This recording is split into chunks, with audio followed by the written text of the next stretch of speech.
You're watching the news as I see it with Christina Alzerani.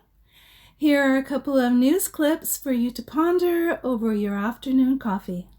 Inflation goes up today. The president's statement blames the Putin price hike. Are you guys just going to start blaming Putin for everything? Until the midterms?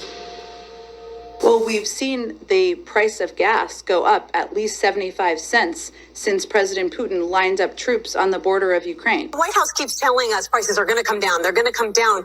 But that was before the war in Ukraine. Yeah. And when the price of gas goes up, the price of everything goes up. Absolutely. And last month, the statement didn't mention the Putin price hike. It mentioned inflation because of the pandemic. Why is that?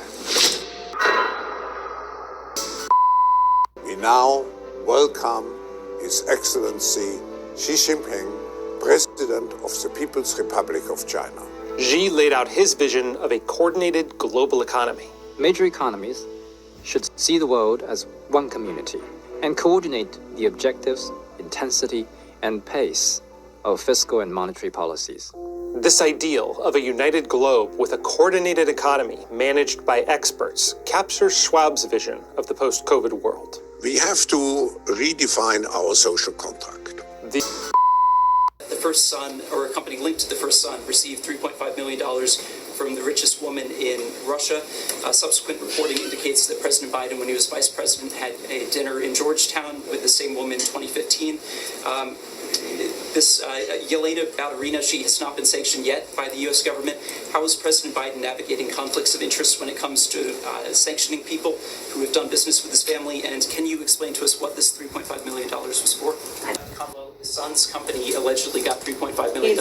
Which I have no confirmation of, and he's continued to sanction oligarchs more than we've ever sanctioned in the past, so I'm not sure that's a conflict of interest. Go ahead. Thank you. Go ahead. I have a question about Russia now. I think we're moving on because we got to get some more people. Go ahead.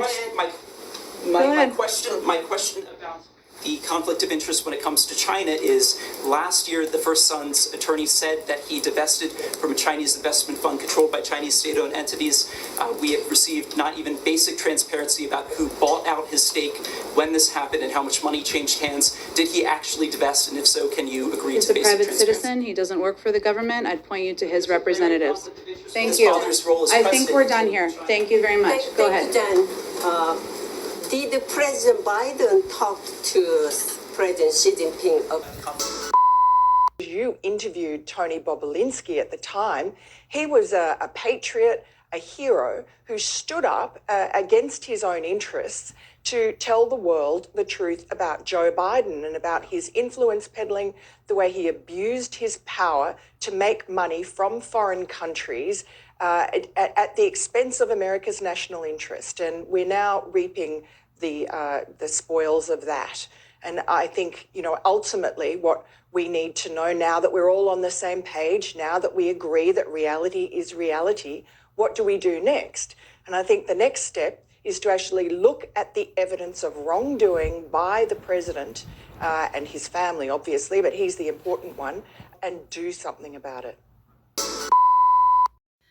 What do you think is really going on right now? Leave your thoughts in the comments below.